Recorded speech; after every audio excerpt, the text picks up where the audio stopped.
un ingénieur de la NASA, c'est un Ivoirien. On va regarder ça et puis j'essaie de comprendre quoi. Parce qu'il est très... Bon. Ingénieur, chercheur, astrophysicien, notre invité est le seul Ivoirien à la National Aeronautics and Space Administration, la très célèbre NASA, pour celles et ceux qui ne la connaissent pas. C'est l'administration nationale de l'aéronautique et de l'espace aux États-Unis. Un Ivoirien qui vit son rêve américain depuis 13 ans, commence à se passionner de grands défis, a franchi le cap de l'intelligentsia scientifique américaine, de Yopougon à New York. Quels sont les secrets et leçons de ce parcours gagnant? Dr Ousmane Nasr Diallo, ingénieur de recherche aérospatiale à la NASA. Dr Ousmane Nasr Diallo, bonsoir. Bonsoir, monsieur. Merci d'avoir accepté notre invitation. Merci à vous. C'est un honneur de finalement pouvoir donc parler aux Ivoiriens. Aux Ivoiriens général, oui. Parfait. Avant d'ouvrir cet entretien, à vous et à nos téléspectateurs et internautes, je vous propose ce portrait. L'aérospatiale, c'est son domaine. Dr Ousmane Nasr Diallo le côtoie jour et nuit à la recherche de solutions futuristes.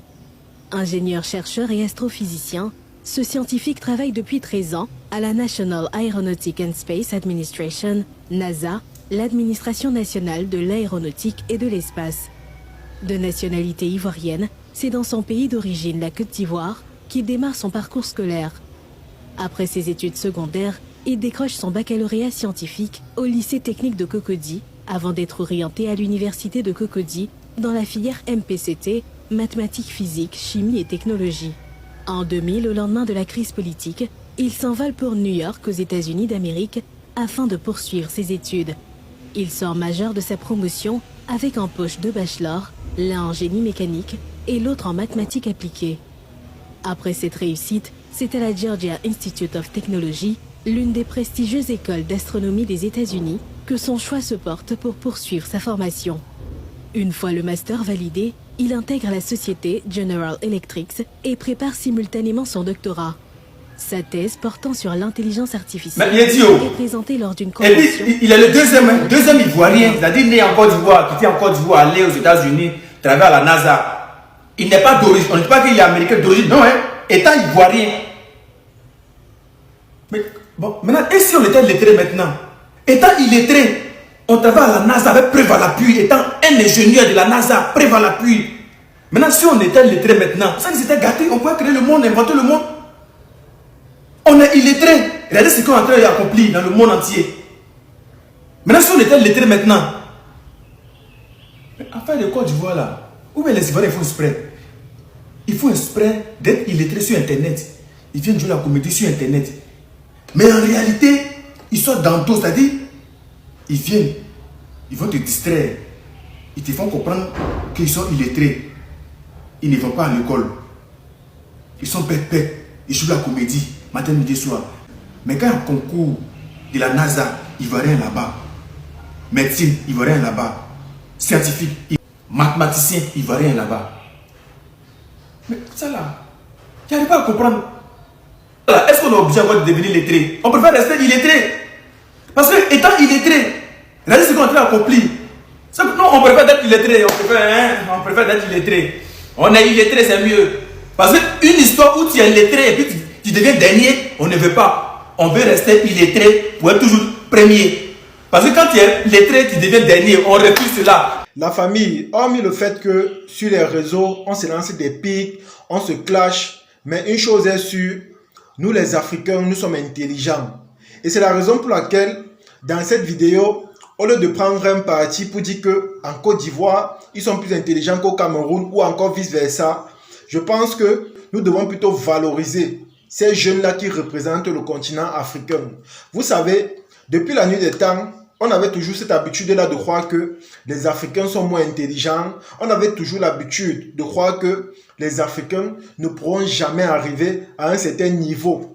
Mais lorsque nous voyons des Africains comme ça, qui ont commencé les études dans leur pays, jusqu'à voyager pour aller du côté de l'étranger et travailler dans des grandes entreprises à l'échelle mondiale, la famille, on ne peut être que fier. Ce n'est qu'une fierté pour tout le continent africain. Voilà le jeune Ivoirien qui travaille à la NASA. Cette entreprise-là que nous connaissons tous dans le monde entier. Je suis fier aujourd'hui de savoir que ce n'est pas seulement au Cameroun, mais en Côte d'Ivoire, il y a aussi des jeunes qui travaillent là-bas. Ici, là, chez nous, par exemple, on utilise les puces qu'on appelle des SIM. Le mot SIM là vient du nom Simo. C'est un Camerounais qui travaille à la NASA. C'est lui qui est à la base de la création de ces SIM là. La famille, comme je vous ai dit, quand on apprend des choses comme ça, c'est juste une fierté, une grande joie. Surtout que la plupart des Africains qui partent à l'étranger, quand ils partent là-bas apprendre et voilà, montrer également leurs connaissances, quand ils reviennent avec ceci là dans leur pays, c'est dans le but de développer leur pays, c'est dans le but d'apporter un plus pour améliorer les conditions de vie des populations. Les puces ici au Cameroun se vendent à 100 francs. Je me rappelle, quand j'étais encore au secondaire, on partageait les puces, on ne vendait pas. Mais maintenant, on les vend déjà à 100 francs. J'ai demandé à un ami qui vit du côté de l'étranger. Il m'a dit que dès qu'il est arrivé, il a voulu avoir une puce. Il a acheté sa puce à 10 000 francs. Lorsqu'on convertit en francs CFA, ça fait 10 000 francs. Mais ici, là, chez nous, les puces, c'est 100 francs. Et parfois même, quand il y a la promotion, on les partage. La famille, c'est grâce à ce Camerounais qui travaille du côté de l'Occident, grâce à ses connaissances, grâce à son intelligence, grâce à ce qu'il a appris. Vous voyez que les puces sont indispensables pour notre quotidien parce que c'est à travers elles qu'on peut se connecter dans le monde entier. C'est à travers elles qu'on peut causer avec nos proches, peu importe où ils se trouvent. Donc vous voyez que l'intelligence de ce jeune Camerounais au nom de Simo qui travaille à la NASA a apporté un plus dans la vie des populations camerounaises dans le but d'améliorer leurs conditions de vie. Et c'est la même chose en Côte d'Ivoire. Tous ces jeunes intelligents qui voyagent pour aller à l'étranger, de par leurs connaissances là, viendront, si Dieu le veut, apporter un plus dans leur pays. Et la famille, c'est ça qu'on doit valoriser. Les clashs qu'on dit tout le temps que tel est Camerounais, tel est Ivoirien là, je pense que quand nous faisons face à quelque chose d'important ou encore à quelqu'un qui représente un pays en particulier et le continent africain en général, je pense que nous devons le valoriser. Moi, personnellement, j'ai été content de voir qu'il a étudié en Côte d'Ivoire. Je suis fier de savoir que c'est un Africain. Il a pris ses études au sérieux, de par son intelligence, il s'est fait remarquer et c'est comme cela qu'il s'est fait facilement solliciter. La famille, voilà des choses qu'on doit encourager. Dans la plupart du temps, les Africains que vous allez voir très intelligents, qui travaillent dans des grandes entreprises d'ingénierie du côté de l'étranger, vous allez voir que la plupart d'entre eux sont forcément nés à l'étranger et c'est comme ça qu'ils ont bénéficié d'un suivi moderne et sophistiqué. Raison pour laquelle ils ont grandi dans des conditions vraiment bonnes qui ont fait en sorte qu'on les a encouragés, les experts les ont soutenus jusqu'à ce qu'ils ont grandi pour aller dans ces entreprises-là. On les appelle généralement les sudoués du côté de l'étranger parce que quand on voit leur potentiel dès leur bas âge, on les soutient, on les encadre jusqu'à ce qu'ils se retrouvent en train de travailler pour l'État du pays qui les a adoptés s'ils ne sont pas originaires de ce pays-là. En gros, tout ce que moi je peux vous dire, c'est que quand on fait face à quelqu'un qui représente un pays ou encore qui représente l'Afrique, nous devons l'encourager. Parce qu'une chose est sûre, peu importe les clashs qu'on peut se faire sur les réseaux, c'est l'Afrique qui gagne, c'est le continent africain qui est mis en lumière. Et nous avons le droit et le devoir d'encourager cela.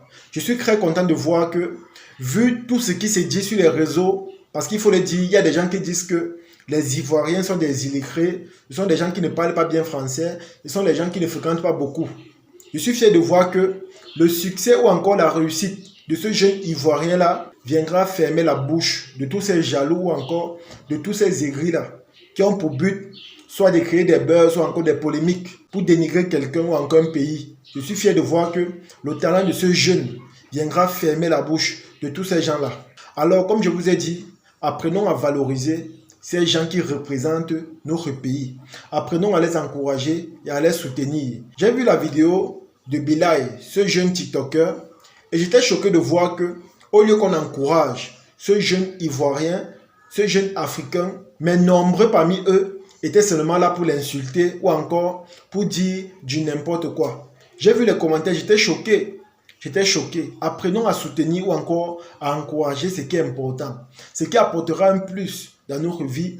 Ce qui fera en sorte que, voilà, on parle du continent africain ou encore on parle du pays d'origine de ce monsieur-là. Encourageons ce qui est bien. Encourageons. Ce n'est pas avec tous les sujets que on peut se permettre d'insulter ou encore de dénigrer. Parce que là, on parle d'un Africain, on parle du continent africain. Vous voyez vous-même, quand Francis Ngannou combat, c'est tout le continent africain qui est content. Ce n'est pas seulement les Camerounais. Parce que nous sommes conscients que quand il part combattre là-bas jusqu'à être champion du monde, du MMA, on sait que c'est le continent africain qui est mis en lumière. Il y a beaucoup de coachs qui viendront en Afrique parce qu'ils se diront que voilà, si ce gars est africain et qu'il est si fort, ça signifie que si on part en Afrique, on pourra encore tomber sur des Francis Ngannou. Raison pour laquelle, dorénavant, on doit les voir différemment. Donc c'est la raison pour laquelle je vous dis, encourageons-les. Parce que c'est le continent africain qui est mis en exergue. Donc la famille, comme je vous ai dit, apprenons à les encourager, apprenons à les soutenir. C'est vrai, parfois on se lance des pics parce que Côte d'Ivoire, Cameroun, il y a attachement. Mais quand quelque chose est important, soutenons cette chose-là. Parce que les commentaires que j'ai vus, ça m'a choqué. Et je me dis que si on continue sur cette lancée, on aura des difficultés, soit pour avancer ou encore soit pour s'insérer. Et je vous assure, ça sera vraiment dommage parce que on parle comme ça, mais c'est le continent africain qui est mis en lumière. Encourageons-les au lieu de les critiquer tout le temps. C'est de ça qu'il s'agit. En tout cas, la famille, c'est ici là que se termine la vidéo. J'espère que vous avez aimé. J'espère que vous avez apprécié. Partagez la vidéo au maximum et on se dit à la prochaine. Ciao.